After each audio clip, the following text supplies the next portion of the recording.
Philadelphie, l'Assemblée de la Philadelphie, on va d'abord partir par des définitions des concepts. Oui. Alors, on peut parler, puisque on parle aussi du Christ. Voilà, donc Christ, c'est quoi? Consolateur, c'est quoi? Ok, merci. Mais avant de venir à ces concepts, je vais rappeler un peu d'où on est venu pour parler de la Philadelphie. Tout à fait. Voilà, on a parlé des 7 églises de l'Asie mineure, de l'Apocalypse, et les 7 premières églises et les 7 dernières églises. Les 7 premières églises correspondent aux églises, ça veut dire des assemblées tout simplement, tout à fait. Voilà, qui sont citées dans Apocalypse 2 et 3.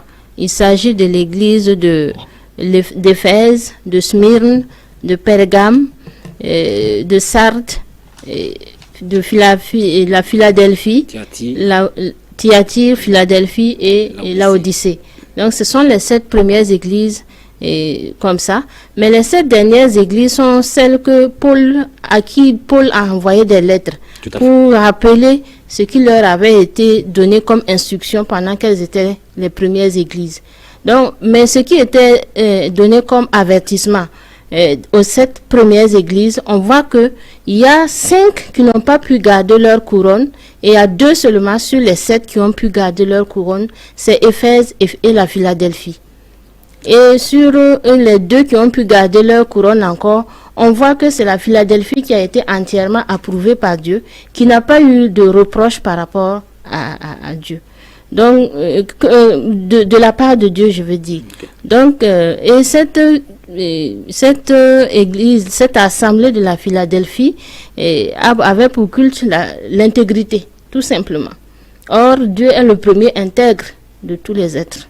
L'intègre suprême, voilà. Donc, l'intégrité était le culte rendu au niveau de la Philadelphie. Et le mot Philadelphie, j'en viens maintenant à répondre au concept là, mais je vais commencer par la Philadelphie. Okay.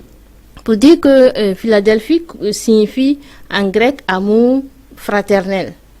Amour fraternel, quand il y a l'amour fraternel, vraiment c'est l'amour agapé. Voilà, sans inconditionnel, l'amour inconditionnel. Et c'est vraiment l'idéal et c'est ce que Dieu attendait de chaque assemblée. Voilà, et c'est ça l'intégrité. Dieu est amour, Dieu est intégrité et Dieu attendait de chaque assemblée, d'où qu'on soit, de quelque religion qu'on soit, si l'amour est là, Dieu est là. Quel est le lien seulement de cette assemblée, puisque assemblée, il faut voir l'église, mais en termes de la spiritualité, comment on peut faire le lien spiritualité et puis cette assemblée-là?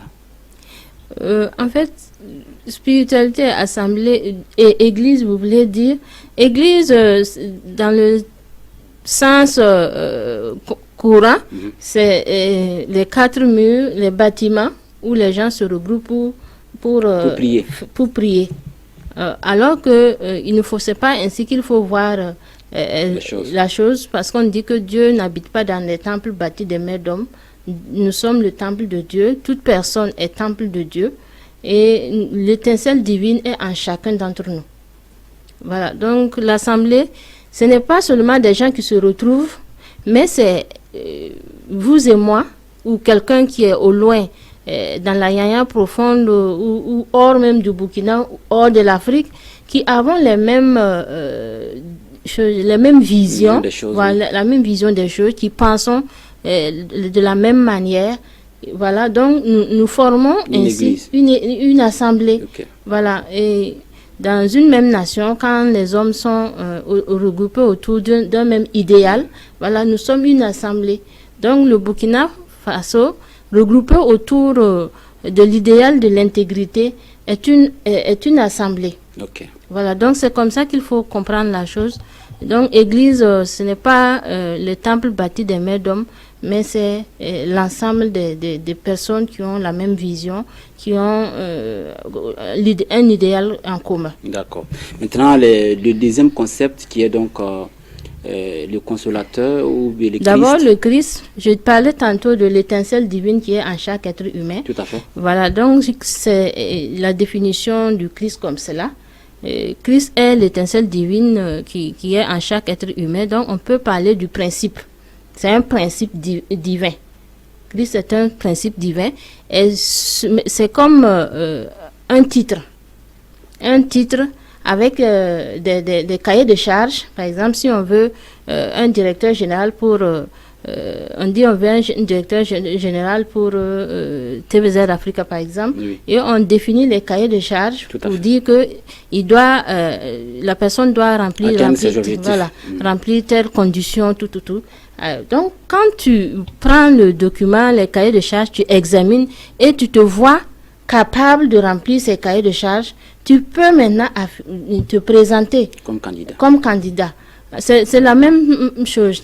Le Christ est un titre. Consolateur aussi est un titre. Mais ce n'est pas ces titres-là qui vont travailler. C'est pas l'idéal qui va se lever tout seul pour travailler. Il faut quelqu'un. Vous voulez dire que la responsabilité ne fait pas les responsables? Est-ce que ça dit? Je veux dire que le Christ n'est pas humain d'abord. Okay. Voilà, ce n'est pas un être humain, ce n'est pas le physique d'abord qu'il faut voir, c'est l'idéal, comme nous venons de définir pour l'Église aussi. Donc, consolateur aussi, c'est l'esprit de vérité contenu dans la Bible, mais il ne faut pas oublier que ce n'est pas l'esprit de vérité qui va se lever aussi pour travailler, c'est quelqu'un qui doit revêtir cet esprit-là pour le révéler, pour révéler la vérité. Donc, et nous allons voir que des gens vont se retrouver dans ces cahiers de charges-là, pas simultanément, mais respectivement. Voilà, et Jésus de Nazareth va se retrouver dans les indications de Christ. Parce que d'abord, par son nom, le nom est vraiment un indicateur, ou du moins le prénom. Okay. Le prénom est un indicateur qui nous permet de savoir si nous remplissons ces cahiers de charges-là ou pas. Donc, et ce n'est pas par hasard que nous portons des prénoms donnés, même si ce sont nos parents qui nous ont donnés, ce ne sont pas nos parents qui nous ont donnés. Ces noms nous accompagnent toute notre vie, ces prénoms influencent notre vie et forgent en même temps tracent en même temps notre chemin. Donc, Jésus s'est retrouvé, et son nom signifiait Dieu avec nous, et on sait que le nom de Dieu c'est Je suis. Donc, et son nom Jésus signifie en même temps Je suis. Donc, et il a porté ce nom, il a affirmé partout, il a affirmé par Je suis. Voilà, donc. Même pour manifester le pain, il a dit qu'il était le pain. Je suis le pain. Donc, c'est vraiment son nom qui a été un indicateur pour lui, afin qu'il puisse reconnaître sa voix et suivre cette voie pour manifester le Christ. D'accord. Voilà. En tant que consolateur, esprit de vérité aussi, ça c'est le principe aussi. C'est un principe où... mais le principe ne va pas tout seul travailler. Il fallait que quelqu'un aussi se retrouve dans l'idéal là, dans cette logique de révélation de la vérité, l'intégrité et de consolateur surtout. Voilà. Et Mohamed est celui qui a revêtu le consolateur. Physiquement maintenant. Donc quand Jésus disait que le consolateur viendra, il faisait allusion à Mohamed, c'est ça? Il parlait de l'esprit de vérité. Quelqu'un en tout cas allait manifester cette vérité-là. Les chrétiens ne veulent pas entendre cette vérité, hein. Ils parlent de l'Esprit Saint. C'est toujours ça, quand on dit l'esprit de vérité, c'est l'Esprit Saint. L'esprit n'est pas visible. Voilà. Et Mohamed était visible, il était quand même... Il a revêtu l'esprit de vérité pour révéler la vérité, pour consoler. Et le Coran est vraiment un livre qui révèle la vérité et qui console. Si on sait lire entre les lignes. Voilà. Si on sait lire le Coran entre les lignes, le Coran est un livre qui révèle la vérité. Prenez par exemple la sourate 18 que j'aime citer ici. Ça révèle vraiment les leaders de la Philadelphie. On aura l'occasion d'en parler. Voilà, on va revenir là-dessus, surtout pour vers la fin. Voilà, donc ça révèle qui sont les leaders de la Philadelphie. D'accord. Et beaucoup d'autres passages parle, donne des indications, des signes des derniers temps. Voilà, donc An-Naba même, la sourate 78 qui est intitulée An-Naba, vous verrez que Naba ça veut dire le prophète. Or, vous ne trouverez pas de Naba ailleurs si ce n'est pas au Burkina. Donc, et le Naba est le prophète. Donc, le Burkina est le pays des prophètes, la nation des prophètes. Donc, et quand vous prenez encore Abassa, où il s'est renfrogné, vous verrez encore que c'est quelqu'un du Burkina qui a accompli encore le rappel qui est cité dans Abassa, s'est accompli sur quelqu'un, sur un leader du Burkina ici, c'est notamment Blaise Compaoré, qui s'est renfrogné et qui a préféré écouter ses amis, les ABC. Donc, alors que ABC en arabe, c'est Abassa. Donc, c'est des indications que ça donnait pour retrouver vraiment le pays, la nation, l'Assemblée de la Philadelphie. Donc, il y a beaucoup d'indications dans le Coran qui nous permettent de connaître les signes des derniers temps. Et vous verrez aussi que le Coran parle des constellations et de l'astre nocturne, des voies même de l'ascension, tout ça, le Coran parle de ça. Et les signes des derniers temps, j'ai aussi eu entre-temps à parler de la Fédération intergalactique des mondes libres. Les mondes libres sont les êtres qui sont, les mondes où les êtres sont libres vraiment, et ils sont évolués et sont multidimensionnels, peuvent prendre des formes qu'ils veulent, peuvent élever leur vibration pour se transformer ou bien abaisser leur vibration pour prendre chair. Donc, il n'y a que sur la terre que les hommes n'étaient pas libres parce qu'ils sont chers totalement. Et ils doivent enchaîner, voilà, emprisonnés dans des corps. Donc, le corps est comme maintenant une prison pour les humains. Donc, vous rejoignez l'idée de Platon alors, parce que le corps est la prison de l'âme. Exactement ça. Quand j'aimerais aussi citer un exemple pour montrer que le corps est vraiment la prison de l'âme et abrite l'âme. Quand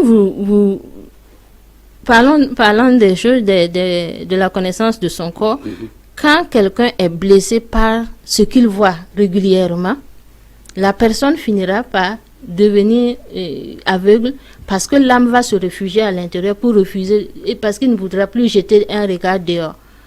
Donc, et l'âme va se réfugier à l'intérieur et la personne va cesser de voir, et c'est ça la cécité. Donc, c'est pour dire que le corps est une maison pour l'âme et les yeux sont les fenêtres du corps. Donc, où l'âme peut jeter un coup d'œil à travers ces fenêtres-là. Donc, c'est vraiment une prison. Il n'y a que sur la terre que on est en troisième dimension dans le corps et ça nous empêche. Qu'est-ce qui a créé cette prison pour les hommes sur terre? Non, en fait, c'est parce que c'est la troisième dimension est tridimensionnelle et corps, âme et esprit. Oui. Voilà. Alors que les autres dimensions sont plus évoluées, à partir de la quatrième dimension, on est purement esprit. Mais dans le monde spirituel, il y en a quand même qui arrivent à faire la différence. Qu'est-ce qui peut faire la différence alors? Je n'ai pas compris votre question. Parce qu'aujourd'hui, vous parlez de les trois dimensions du corps et de la personne, on va dire. Le corps, l'esprit et puis l'âme. Et donc, mais il faut travailler à basculer carrément vers l'esprit. Qu'est-ce qui marque la différence entre les personnes qui sont dans la spiritualité, qui arrivent à marquer cette différence par rapport à ceux-là qui, bon, peut-être par l'ignorance, n'ont pas pu faire ce passage-là? Je comprends mieux. Ceux qui arrivent à faire ce passage, à devenir plus spirituel, voilà, c'est ceux-là qui mettent l'esprit en avant par rapport au corps. Et le corps et l'esprit sont deux extrêmes. L'esprit est la partie supérieure, lumineux, vraiment parfait. Et le corps est la partie basse, obscure, ténébreuse. Donc, et l'âme maintenant est au milieu, comme une médiane, et elle oscille l'âme n'est pas stable, l'âme aussi balance. Tantôt, elle bascule vers le corps. En ce moment, la personne vit dans les passions charnelles. Et quand l'âme bascule vers l'esprit, la personne ne cherche qu'à connaître les choses les plus élevées, les choses lumineuses, et spirituelles et divines. Donc, il faut travailler maintenant à donner une place à son âme. Comme l'âme peut nous obéir quand on lui trouve sa place. Donc, le roi David dans la Bible aimait dire, mon âme bénit l'Éternel. Quand bien même il était triste, il ordonnait à son âme de bénir l'Éternel. Donc, il savait donner une place à son âme pour que son âme se penche du côté de l'esprit, des choses spirituelles. Voilà, voici la différence entre ceux qui sont spirituels et ceux qui sont charnels. D'accord. On va revenir un peu avec non, pas encore. Les deux grandes figures emblématiques qui parlent un peu donc des religions dites révélées, Mohamed et puis Jésus-Christ.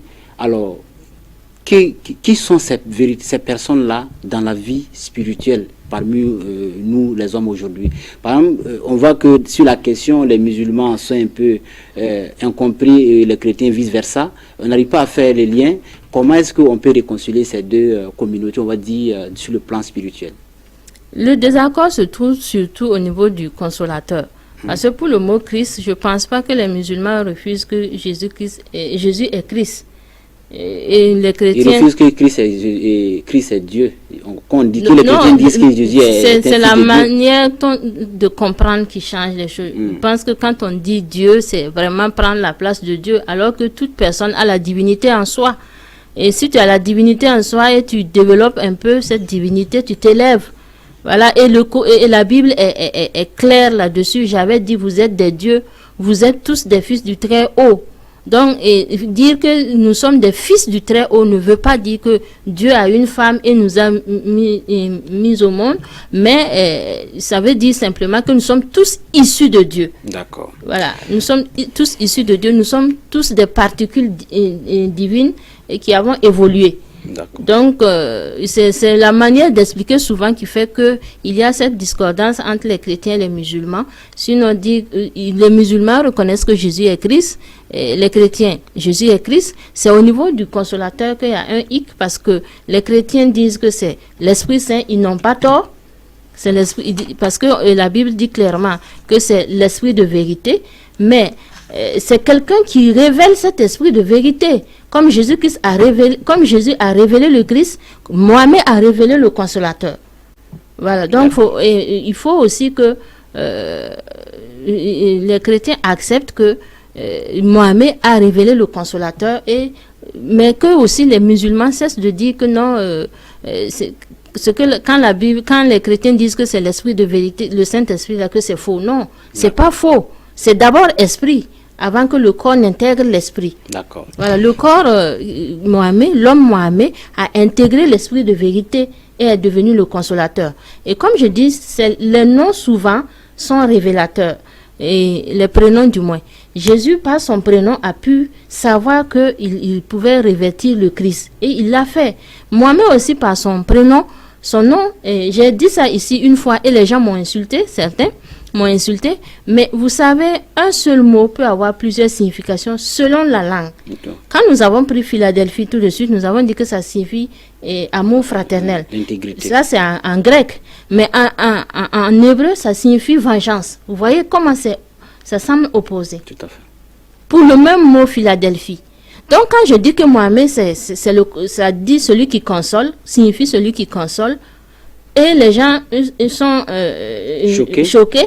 Je ne vois pas pourquoi, parce que ce n'est pas dans la même langue. D'autres m'ont dit que même les enfants savent que Mohamed signifie le louer, le combler. Oui, ça signifie le louer, le combler en arabe.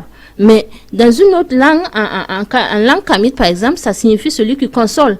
Donc on ne rejette pas systématiquement les choses, mais qu'on cherche à comprendre, et on va mettre fin à des guerres inutiles qui nous divisent et qui nous font plus de mal que de bien. D'accord.